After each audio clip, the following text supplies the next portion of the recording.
बात करते हैं आज की अगली कहानी की ओर। अब बात सूरत के एक स्टेशन पर जमी लोगों की भीड़ और भगदड़ की करते हैं। अगर आप सोशल मीडिया पर हैं तो आपने ये खबर आजकल में अपनी फीड में जरूर देखी होगी। गुजरात के सूरत में ऐसे हालात बने क्योंकि पुलिस को लाठीचार्ज करना पड़ा। ये जानने की कोशिश की हमारी टीम ने कि क्यों ये हालात बने। एक पुरानी कहावत है कि संकट में घर की याद आती है। आजकल सूरत में ज्यादातर प्रवासी मजदूरों का, श्रमिकों का यही हाल है।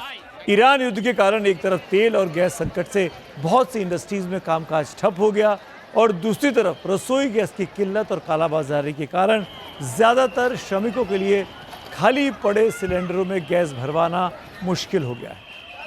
कल सूरत के ही उधाना रेलवे स्टेशन पर अचानक जो भारी भीड़ आई, उसकी बड़ी वजह दैनिक कामगारों की ये समस्या रही। इतनी बड़ी संख्या में भीड़ के कारण अफरा तफरी का स्टेशन पर माहौल बन गया। इसके अलावा गर्मी का मौसम है, छुट्टियां हो जाती हैं, यात्रियों की संख्या इस मौके पर बढ़ जाती है, इसलिए भी बड़ी संख्या में लोग स्टेशन पर आए। वो अपने घरों को लौटना चाहते थे। बड़ी संख्या इस भीड़ में बताया जा रहा है प्रवासी श्रमिकों, मजदूरों की है, जो बड़ी संख्या में, लाखों की संख्या में सूरत में काम करते हैं। जैसा कि हम सब जानते हैं, गुजरात का सूरत एक बहुत बड़ा इंडस्ट्रियल हब है। यहाँ पर यूपी, बिहार, झारखंड और ओडिशा के करीब 10 लाख श्रमिक काम करते हैं। ईरान युद्ध के बाद शुरू हुई गैस की किल्लत की वजह से सूरत से 3 लाख से ज्यादा श्रमिक अपने अपने पैतृक स्थानों पर लौट चुके हैं। लेकिन रेलवे का कहना है कि गर्मी के इस मौसम में यात्रियों की संख्या बढ़ जाती है और ये हर साल होता है, तो इसमें चौंकने वाली बात नहीं है। अब रेलवे से सवाल ये है कि अगर ये हर साल होता है तो सबसे पहले तो वो ये बताए कि आखिर ये खबर हर साल क्यों नहीं बनती है। बीते सालों में तो हमने नहीं देखा इस तरह खबर बनते हुए। और दूसरा सवाल ये है कि हर साल इतनी भीड़ आती है तो यात्रियों की सुरक्षा के इंतजाम पहले से रेलवे ने क्यों नहीं कर लिए थे, ताकि किसी भी तरह की भगदड़ को रोका जा सकता।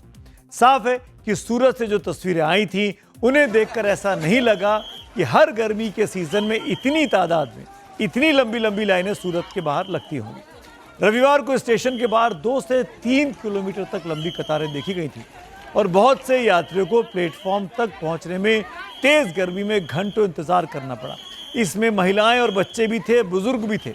भीड़ को संभालने के लिए रेलवे और पुलिस के कर्मचारी तैनात किए गए थे, लेकिन ट्रेन पकड़ने की जल्दी में हालात इस कदर बिगड़ गए कि सूरत पुलिस को लाठीचार्ज करना पड़ा।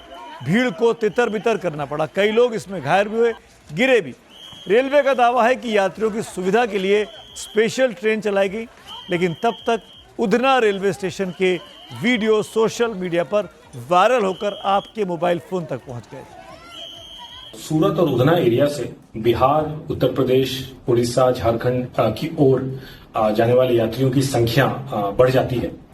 हर साल ये होता है और इसी सब को ध्यान में रख के पश्चिम रेलवे ने कई सारे अरेंजमेंट्स हमने कर रखे थे। रविवार के दिन चूंकि ज्यादा वहां पैसेंजर्स की संख्या बढ़ जाती है जाने वालों की, और इसी को ध्यान में रख के शनिवार के लेट नाइट से ही हमने कई सारे स्पेशल ट्रेन्स की घोषणा कर दी थी।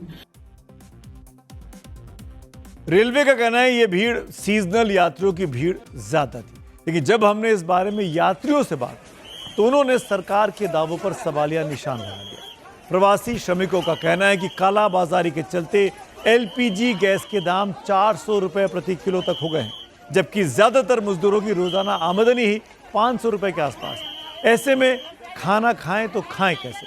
गांव लौटना उनकी मजबूरी हो गई। सुनते हैं लोगों का दर्द। गाँव जा रहे हैं,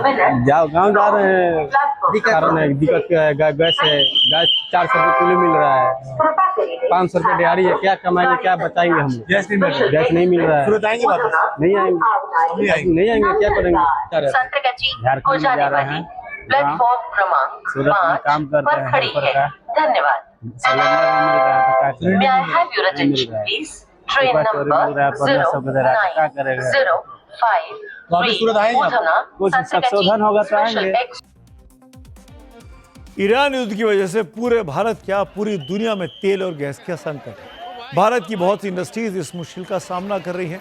इस संकट की वजह से सूरत की कई इंडस्ट्री बंद होने के कारण सूरत की सूरत बदलने लगी। सूरत में भारत का सबसे बड़ा टेक्सटाइल हब है, जहां फैब्रिक, डाइंग, प्रिंटिंग, वीविंग के काम में नेचुरल गैस या पीएनजी का इस्तेमाल होता है। गैस संकट की वजह से पहले रोजाना करीब 6 करोड़ मीटर कपड़े का उत्पादन होता था, जो अब घटकर करीब 4 करोड़ मीटर से भी कम रह गया है। बहुत सी कपड़ों की फैक्ट्री में 50 से 70% की गिरावट आ गई। इसके अलावा कच्चे माल जैसे सिंथेटिक यार्न, केमिकल्स, डाइज की कीमतें 30% बढ़ चुकी हैं। इसी तरह गुजरात के मोरबी इलाके में टाइल्स और सिरेमिक इंडस्ट्री पर भी बहुत नेगेटिव असर पड़ा है। मोरबी में पूरे भारत के सिरेमिक उत्पादन का 80 से 90% होता है। यहाँ 700 से ज्यादा सिरेमिक यूनिट्स हैं, जिसमें से करीब 500 यूनिट्स बंद हो चुकी हैं या प्रोडक्शन उनमें आधे से भी कम हो गया है। इससे सैनिटरी वेयर जैसे टाइल्स, वॉश बेसिन जैसे आइटम्स में 15 से 20% के दामों की बढ़ोतरी तक हो चुकी है। सूरत में रफ डायमंड का भी बहुत बड़ा बाजार है। इसमें बहुत बड़ा हिस्सा दुबई और मिडिल ईस्ट से आता है, लेकिन इस युद्ध की वजह से डिमांड कम हो गई है। इसके अलावा शिपिंग और एयर ट्रांसपोर्ट पर भी बुरा असर पड़ा है। सामान का आवाजाही नेगेटिव हो गई है, सामान आ जा नहीं पा रहा है। वो रिफिलिंग कराने जा रहा है तो वो 400 रुपये किलो मांग रहे हैं, 2000 रुपये बोतल का मांग रहे हैं।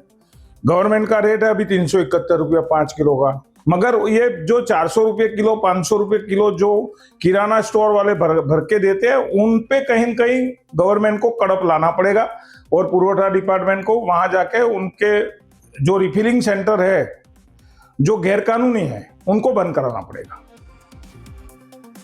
बिल्कुल ठीक बात है। गवर्नमेंट को हस्तक्षेप करना चाहिए गैस के डिस्ट्रीब्यूशन को लेकर, ताकि लोगों का भरोसा सरकार पर बना रहे। ईरान युद्ध की वजह से एक तरफ गुजरात की 3 बड़ी इंडस्ट्री पर संकट आया हुआ है, दूसरी तरफ एलपीजी गैस की कालाबाजारी ने मजदूरों का पलायन बढ़ा दिया। सरकार की तमाम कोशिशों के बावजूद गुजरात से मजदूरों का पलायन लगातार जारी है। सूरत में दूसरे राज्यों के 10 लाख से ज्यादा मजदूर काम करते हैं। इसमें 50 से 70% मजदूर तो यूपी और बिहार से आते हैं। ईरान युद्ध से शुरू हुआ गैस संकट की वजह से करीब 3 लाख श्रमिक अपने गांव लौट चुके हैं। ये पलायन लगातार चल रहा है। सूरत और आसपास के इलाकों में प्रोडक्शन गिरने की वजह से लेबर शॉर्टेज यानी मजदूरों की कमी देखी गई है। सूरत में बहुत से मजदूरों के पास एलपीजी गैस का कनेक्शन नहीं है। ये लोग खुले बाजार से छोटे सिलेंडर गैस भरवाते हैं। प्रवासी मजदूरों के मुताबिक पहले ये गैस 80 से 150 रुपए प्रति किलो मिल जाती थी, लेकिन अब ये रेट 400 से 500 रुपए के आसपास पहुंच गया है। इसीलिए मजदूरों को मजबूरी में वापस अपने घरों का रुख करना पड़ रहा है। जैसा कि आप जानते हैं कि वेस्ट एशिया क्राइसिस के चलते देश में एलपीजी सप्लाई अफेक्ट हुई है और सरकार ने इफेक्टिव मैनेजमेंट के लिए कई महत्वपूर्ण कदम लिए हैं। इन्हीं सभी कदमों के चलते डोमेस्टिक एलपीजी की सप्लाई सामान्य रूप से चल रही है। कोई भी ड्राई आउट रिपोर्टेड नहीं है। हमारे पास पर्याप्त सप्लाई है, इसलिए अफवाहों पर विश्वास न करें और आवश्यकता अनुसार ही ईंधन का क्रय करें। ऐसा लग रहा है कि सरकार जो बार बार अपील कर रही है लोगों से कि वो अफवाहों पर ध्यान ना दें, वो शायद सूरत के मजदूरों तक नहीं पहुंच रही है। या ये भी हो सकता है कि सूरत के मजदूरों की ये परेशानी सरकार तक, सिस्टम तक नहीं पहुंच पा रही है। तभी इतनी बड़ी तादाद रेलवे स्टेशन के बाहर देखने को अक्सर मिल जा रही है।